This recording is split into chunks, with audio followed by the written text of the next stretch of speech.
What's good, YouTube? Alpha the Wizard back at it with another video.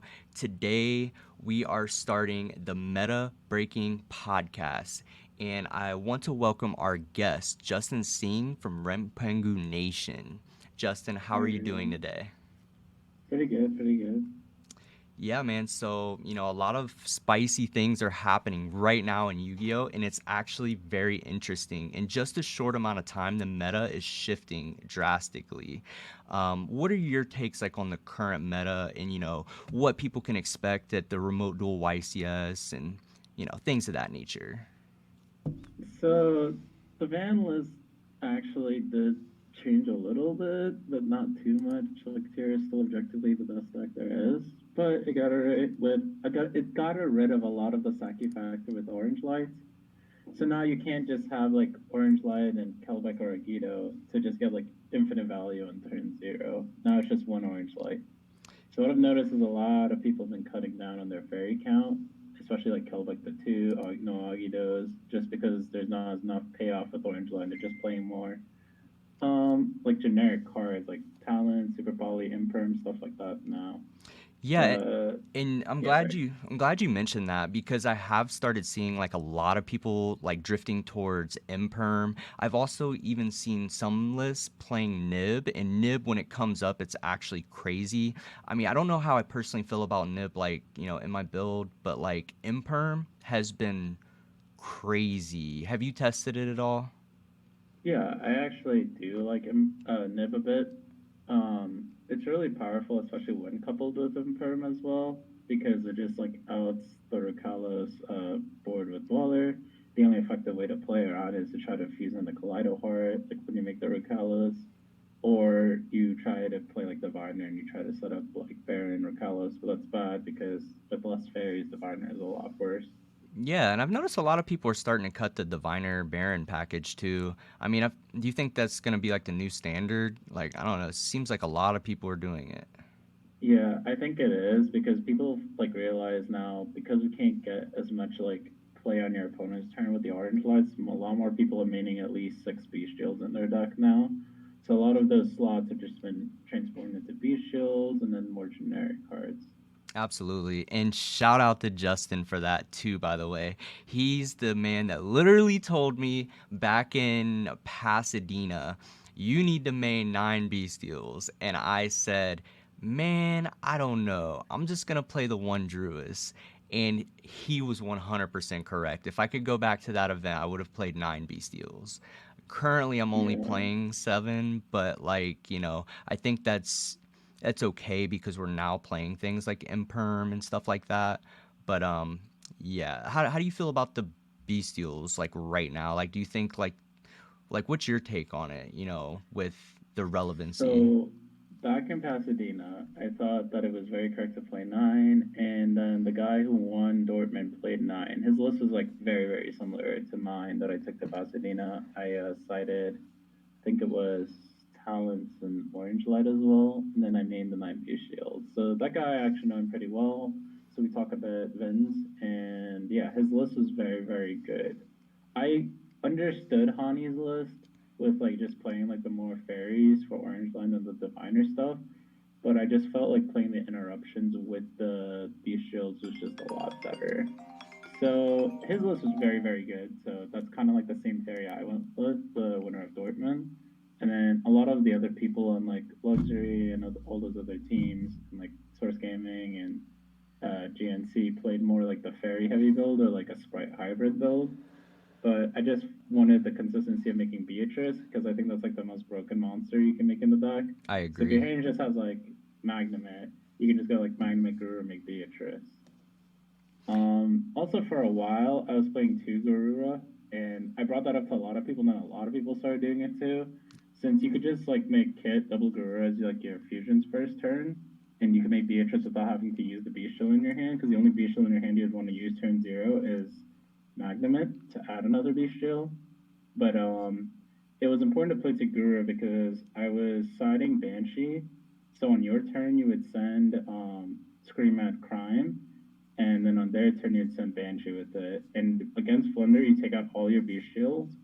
So I didn't want to have to cut a card basically for my extra deck because I cut all the bestials from my main against those decks. And it Yeah, was pretty good for a while, yeah. and yeah, including myself, you got me on that wave of two Garura. And when we played a double regional recently, and so many people saw me drop double Garura, and they were like, "Whoa, that's crazy! It's literally pot of greed. Like, it's two free Yeah, because you get to cards." draw twice. It's quite nice. Like, granted, I kind of cut the second Garura in my build for the Wallow, just because Wallow it just seems so insane, and I've noticed a lot of people are starting to play that card now as well. What's your take on that? Do you think that's gonna change people like opting to main deck like talents and stuff? Yeah, so a lot of people have chosen just to play like Impermanent Main and side talents for going first to avoid getting hit by Wallow when they make you mill. But I think talents is just really good because of what it does. It lets you make Beatrice, it lets you like outboards. It's really good against Sprite, which I think is a very popular deck right now. Which, by the way, for the double regional, I played Melfi Sprite at the Detroit one and I topped. And then the next one I played Tier, but then I got my second loss at round 7 or 8, so I just dropped at that point. Man, Shout out to Charlie for winning that regional. But shout out Charlie. yeah, Charlie's yeah. crazy. Tier, I just yeah. Now, well, I didn't really like playing Banshee that much anymore, and unless I played Banshee, I didn't want to play Double Garura. I think the extra deck has two flexible spots if you consider Wallow flexible. So there's the core 13, and then you can choose to play Wallow. Most people just play Wallow Redoer as their last two slots, but I personally hate Redoer like a lot. Like I never ever make it. Never had a situation where I was like, okay, I'm gonna make Redoer here and it's gonna be good. Because most of the times, if I can make Redoer, I would just make the Gooskin Scud, which is like really powerful. Or if I have a board established, I'll just make the Waller. So for the YCS, I opted to play a different card, which I don't really want to like talk about yet because it's gonna be like really good for me. But yeah, so that would be solid. I'm starting this YCS off with a round one loss, which is great because I registered late. Hey man, So this you should be fun. if anybody got this, it's you. You know, I've seen some of the things that you can do. And guys, if you're not familiar with Justin, his theory behind deck building is just unlike anything I've ever seen. And yeah, I definitely would trust his judgment over just, a random like group of friends, you know. But yeah, I don't know. I think builds are definitely they've changed a lot. Like it's just crazy how such a short amount of time and just one hit on the list, the ban list, Orange Light going to one just warped things. Like it's kind of weird actually because like now people are even cutting like the Agito, and some people like think that you should still play one because it's like the best search target like off of Keldo. But at the same time, like I even find myself after cutting it, I never really miss it. It's nice to just be able to search that Keldo if you have like Sheeran, because let's say you start with Keldo Mudora, and then you pitch the Mudora and you search Kelbeck. You're perfectly okay with letting the mill five because you have six like enter basically you can shuffle six cards. So Right. Kelbeck is just a crazy card. I've even Yeah. noticed people are cutting that down to like one and two now. Like, Yeah. how do you feel about that? So any spot where I would just play Agido, I have to have at least 3 Kelbeck in my deck because on average opening Kelbeck is just better because it has an actual effect going second turn 0. And because Terminators are kind of decided within the first 2 turns unless there's like a Bestial War, you want as many cards that can help you with consistency and going second. So if I play a card like Agido, I would have to have at least 3 Kelbeck in my deck. And at that point, I have to justify playing Orange Light. Now, you just have to ask yourself, it's like, okay, if I play 3 Kelbeck Augie to Orange Light in the main, then it's like, those could be like 3 other cards. I'm not saying like Orange Light's bad. It's like, Orange Light's like really good. It's still in my list. But those two slots are like the third Kelbeck and Agito could just be two different cards, like Emperor, Talon, Super Volley, 2 other V Shields. And I just feel like those cards are just better because you need to win going second more than you need to really try to capitalize going first. Tier has like the highest ceiling out of every deck, so when you go first on average, you should just win. So the only decks you need to worry about going second are Sprite and Tier, because against Flunder, if they statue, Impin, trap card you, like defissure or shifter you, like you're kind of just taking that L anyway, and you just hope your side deck gets there. But game one, if you go first, unless they shifter you, usually just win. And even if they shifter you, you can still win with just with Kuzka. Because then they would need to have basically play out to the Kuzka and shifter, which is asking for a lot. It really is, and it just like kind of hinders their consistency if they were to do that. And I've also seen something else recently online. I've noticed that Hani and Chris LeBlanc, they're starting to like do like their own live duels before the YCS. And I don't know if anybody else noticed, but I think that's actually huge, mainly because they're like consistent toppers, like and winners, like in the game. So you can kind of see like what kind of ratios they're playing as well. And like I've noticed that even, all the topics that we just talked about, like they're also doing it, like making the wallow and all the bestials and things of that nature, like even ghost spell. Like I've noticed a lot of people are starting to side in ghost spell going first, just so if you have to make your opponent mill and they hit a shuffle back, you can just stop it, or you can just stop a bestial and always guarantee kit. What's your take on Bell? Because I don't know. I kind of feel like it might be like worthwhile. So Bell is a card I hate and love at the same time. It is so good in the mirror. It hits beach drills, it hits shufflers, it hits a Tyranny. It's like really, really powerful. But I think Sprite is so powerful right now, and people don't realize like how much stuff you can do with Sprite. It's the most toolboxy deck that we have because you can do anything with it. At the regional, I was feather storming and setting up Arc Light on my opponent. So That's that's just like, spicy. yeah, that's just like usually just game against tier. And I was maining like shifters and perms, 9D shields, and all that stuff. So it was like really, really, really good against tier. And guys, So I would just want a card that is just higher impact, I would say. So like Super Poly and Talents are just way higher impact. But I just also there's also a card that I think is just better than all those cards, which we're gonna play at the YCS that people will see. And it's kind of bad to just divulge what it is because people will try to play around it, but it's like almost hard to play around in a way. So yeah, I just think that card's better than Bell, but yeah, I don't know. yeah, and You guys will guys, know about it like after the weekend, I'm pretty sure. make sure you go check out Justin's channel at Rempengu Nation on YouTube. Link's going to be down in the description because his insight is really awesome and it's very valuable because, Justin he's very smart when it comes to deck building and Yu-Gi-Oh. So, definitely check out his channel, if you want to have like valuable content because it's amazing. But yeah, I don't know. I think that the way that the meta's trending, I don't know. A lot of people are saying tier is definitely tier point 0.5 now as opposed to tier Yep. 0. Um, Yeah. why would you think people would say that though? I 100% agree with that. So I think tier. So what tier one basically means, there are five decks basically going into an event. We can arguably say can win the event, right? If there are five tier one decks. Tier zero just basically means there's like no deck that can beat it, basically. Right. When we say that tier is 0.5, we're saying that we understand that it can be beaten very like easily. It can be beaten and not win the event, but it's also saying that there is no deck better than tier. So it's still kind of just like weird, but it's all, like you don't have to play tier to do all this format, in my opinion. I just think you would be at a slight disadvantage if you didn't play them because of the guys that mill. So if your opponent makes you mill, that's where your disadvantage comes in. Yeah, I can definitely agree with that. It's like Russian roulette making your opponent mill because it's like you're forcing your opponent to mill so that you can mill and hit a tier name because you need one, but then it's like if they hit a shuffle back, it just doesn't even matter anymore. And if you don't have a shuffle back, it's just they can set up like a full field on turn 0. It's just so so weird sometimes. Yeah, no, I agree with that. It's it is just very weird.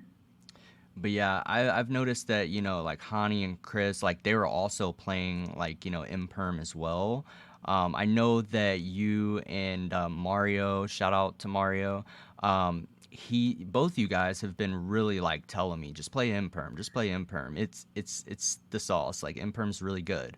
Um, I noticed that they were playing imperm as well, and I'm just like, man, literally everybody's playing imperm. I noticed that Paulie was playing imperm, and I don't know, 2 plus 2 don't equal 5. You know, if it's working, it's working. So, and I tried it, you know, just in some test matches, testing my list for the YCS, and I have to say, you guys are definitely 100% right about that. Imperm has been fantastic. The only problem that I had to do is just lower the bestial count to 7, but at the same time, it doesn't even matter because Imperm is also just a good interruption. Plus, it also covers the Flunder matchup. You know, how do you feel about like the Flunder matchup going into this event?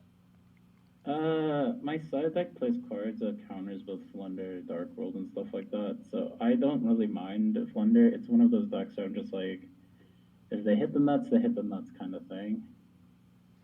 Y- But yeah. let me think.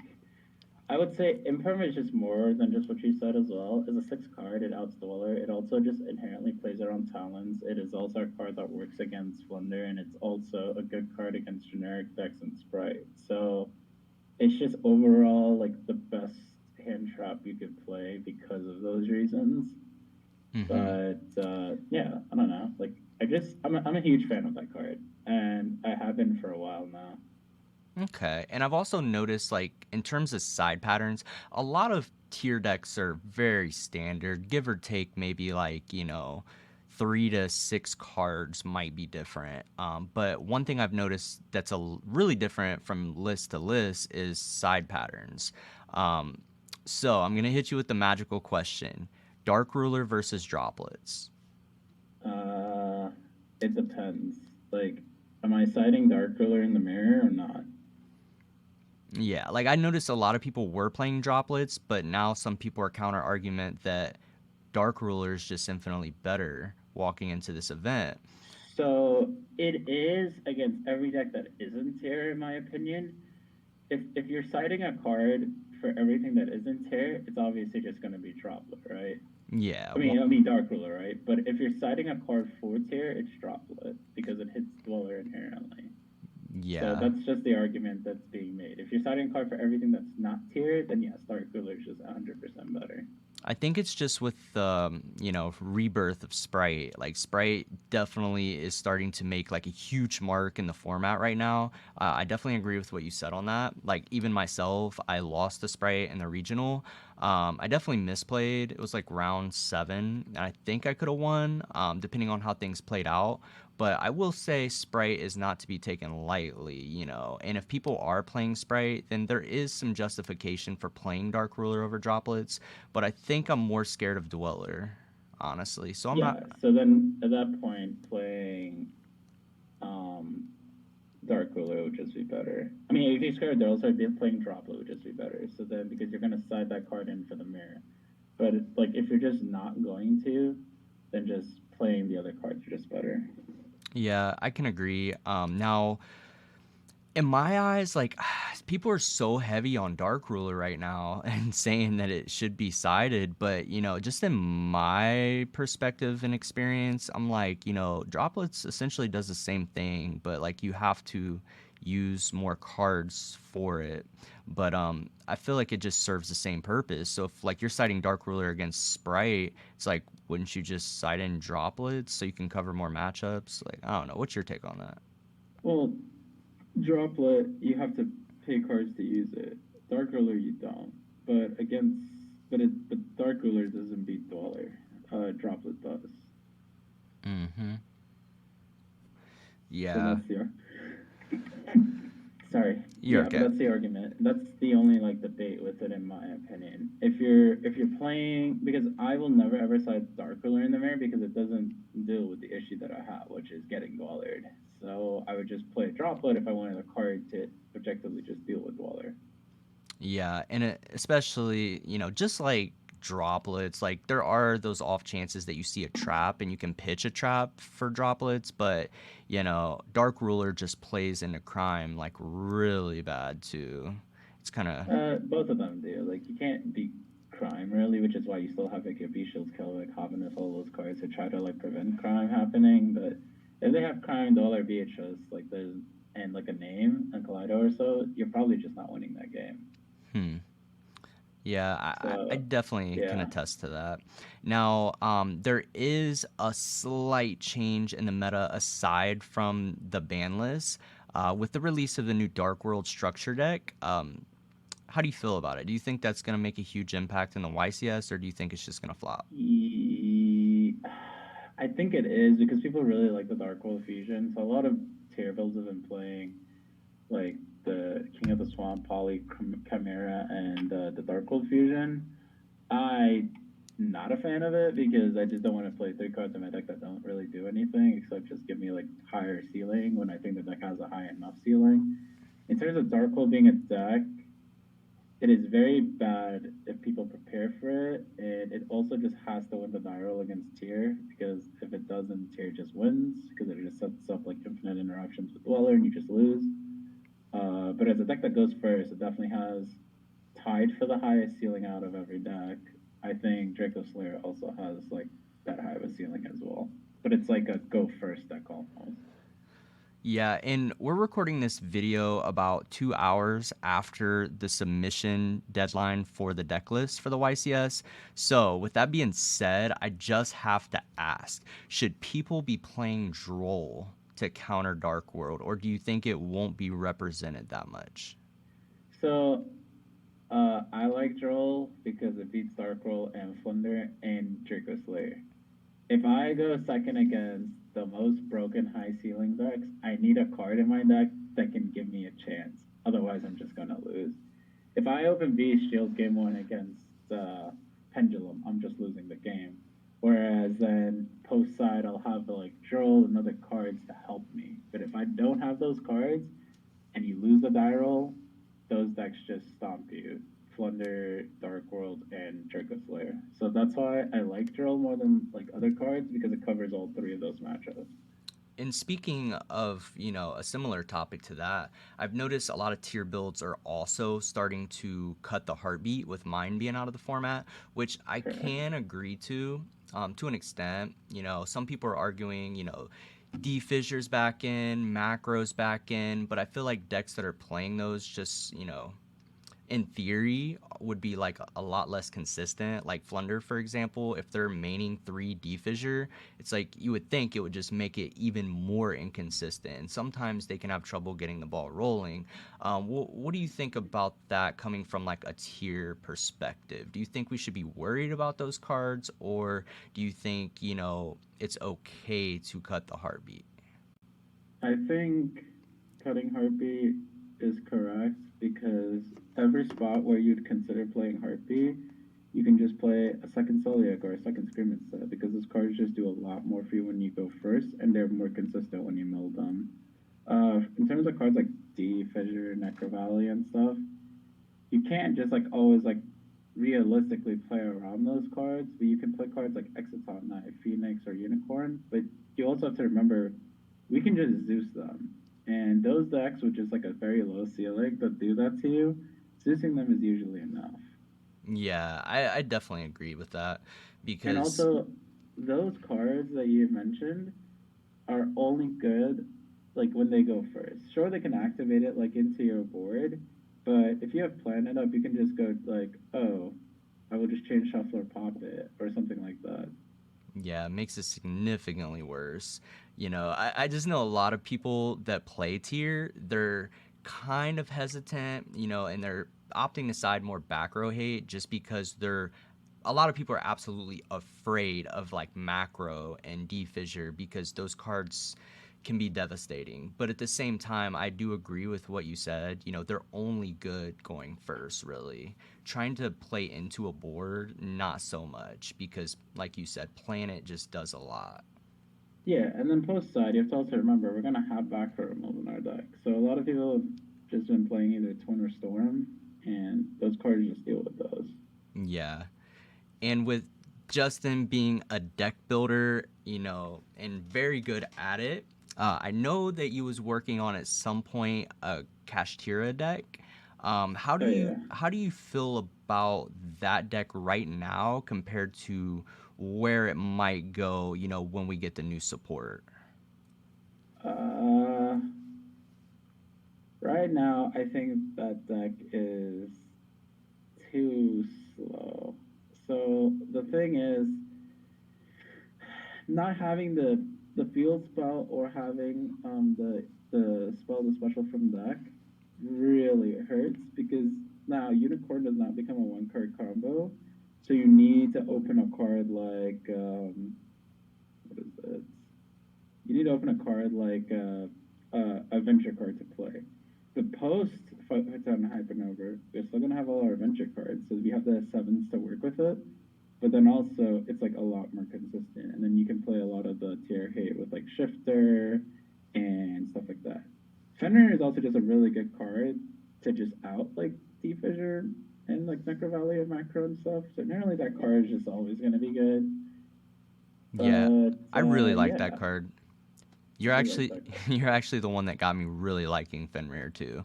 Like I knew it was a broken card, but like I think it was you that mentioned this is probably going to go down at some point as one of the most broken cards in history and it'll probably go to 1 at some point. Oh, And I'm 100% sure that card's going to one. There is no way. I put a lot of thought into that, and I just thought of all the applications that Fenrir actually holds, like at its core, and just like the value you get from Fenrir is just broken because not only does it like banish, but it banishes face down, which is huge. Yep, yep.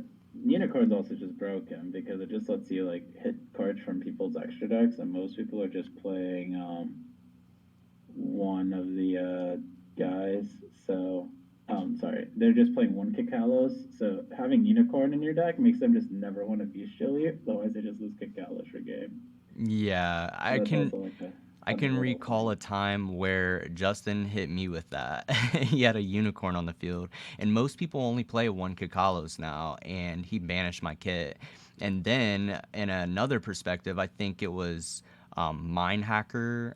It banished my Kaleido Heart too. So I was just Oh like, yeah. I was literally left with like Mud Dragon and 2 Garura. So it was quite broken, and I was honestly very impressed about the deck and like contemplated playing it for the YCS. But I definitely think your theory's correct though. It might just be tier. Yeah, Tear is just objectively better, honestly, Yeah, just because it's just like more consistent with its ceiling. the tempo of tiers. Just some people say that this is the best like tier 0 deck of all time. What do you think about that? I think so because there's no card objectively in Yu-Gi-Oh that plays on turn one on your opponent's turn. Hmm. So like on their turn zero, there's never been a deck like that before. So people argue like, oh, Goki hand loop is like really powerful. Well, that's true. You have to remember cards like Shifter, cards like Nib, Dark Ruler just didn't exist. But Tear, I think if it plays against any other of those past decks, would just beat it. But that's also due to the fact we just have a bigger card pool now. So that's kind of like a blanket statement. Because if we just like, but if we look at it and we said, okay, but we said there was no ban list, what would the deck be? It'll probably just be some FDK deck, right? But all those cards never existed at the same time. So it's kind of hard to say that. I do see your opinion, like your perspective on that, because it's very hard to say what would or wouldn't be the best tier 0 deck in history just because of, you know, the card pool changes and things of that nature. And, you know, you're coming from a place where you've played in, you know, multiple tier 0 formats. You've played through what, Zoo, you played Yeah. Goki. Did you play back in Necros format? Uh, I did, but I played Ritual Beast. That deck, that deck was fun to me. So Fair enough. uh, I'll always be a huge advocate for that deck. Yeah, so I mean, So just coming from somebody who's played in multiple tier 0 formats, saying that tier is probably arguably the best one, like, you know, I definitely think the theory's correct. Like, if we were to take tier at full power versus like full power zoo, like a list from back then, granted, you know, it's very hard to say because the builds were built specifically to counter like the other matchups at the time. So it's very hard to say, but just them having like Max C compared to us having like Bestials, I mean, Tier might realistically be able to just deck them out. I don't know, maybe not, but I definitely think I agree with the Tier being the best of all time. A lot of people are starting to drift away from this format because it is kind of Tier 0-ish. Um, I don't know, but I would say it's very skillful though. Like what do you think? Like Tiers, it's really skillful matchup. Oh, the Tamer? Yes, I think it's very, very skillful. People just kind of before it was very more like RNG with orange and like all those cards, but now it's like really skillful knowing when to bestial, knowing when to hold your bestial, knowing when to like banish your own guy to play on the bestial and keep their bestial in hand. Like there's a lot of opportunities to misplay in the mirror. And about 9 out of 10 times, if you run like the same match, the better player usually wins. Exactly. I That's definitely why this agree. format's like amazing, in my opinion. I like it as well. Even just like the little situations of I have Magnemite and I have Druis Worm. Which one do I use first? Some people would Correct. say, "Oh, you always drop Magnemite first," but then it's like, but why wouldn't you just start with the Druis and not play in the Havnus and just? It's just dependent on the Right. situation. And not only that, like Planet Pub Mag and they get to dark it back, like stuff like that. Just like batters. But then you also have to remember if I like Druids first, they could just talents, look at my hand and just rip away my Magnemite. And then you have to make a decision of which cards to play around. And that's like a lot of like critical thinking. And a lot of people who don't like understand very minor interactions of the game aren't gonna think of those interactions. 100%. I definitely say I'm excited for this event, and I'm definitely glad that you joined me on the podcast. And just to kind of touch on the YCS before we walk into this, because I have to say I haven't played a remote event in a while, and I'm kind of nervous. But at the same time, all I've been doing is playing Yu-Gi-Oh. So this is what we worked so hard for. This is like Goku walking into the World Martial Arts Tournament. Well, there's one funny thing I'm going to say. I completely forgot to put terraforming in my deck. Like I forgot. I made my list at 6 in the morning, and I was so tired. It's like obviously I didn't have a list in front of me. I just like wrote out the cards, and I forgot terraform. But That's I still think I would tough. be fine. So not only am I going with the round one loss, I also don't have terraforming in my deck. Well, look on the bright side. You won't have to run into the problem that I always run into. Like I want to say at least Stop. There's a four. point where I'm like, oh, if I open Planet Terror, I'm hating my life because I have Planet. I just Yes. I'm sad because now I'm going to see Planet way less. Yeah, So to be all is about to be honest, crazy for me. that is a struggle that I have though. At least 5 games out of like an event, I will open Planet plus Terraforming, and it never fails. But it's not always a bad thing just having the planet, just that way you can guarantee being able to pop things using the shuffle Yeah, backs. But exactly. Yeah. yeah, I think you'll do just fine. The card I'm playing though, I I can play into Planet like a lot better now, like with my extra deck. So I feel a little better, but it's still kind of scary. Hey, last thing I'm gonna say is if you play Justin, you are in for a treat in the tier mirror. My deck is not conventional. I would say it has like a lot of cool cards in it, I'm so not it'll gonna be give away fun. the sauce, but I will say he's gonna attack you for game. That is true. But yeah, so that definitely we touched on quite a few topics. Definitely good place to like wrap things up. Before we conclude, did you have any shout outs or anything before we end? Yeah, shout outs to Fidian Gaming. They're pretty awesome. Their mats are awesome.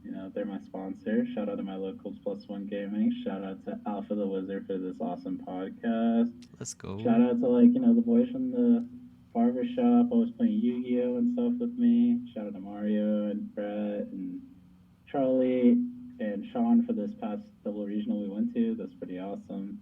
Yeah, and just everybody be nice to your opponents, have a good time playing Yu-Gi-Oh, enjoy the format. And most of all, just have fun. Yes, have fun.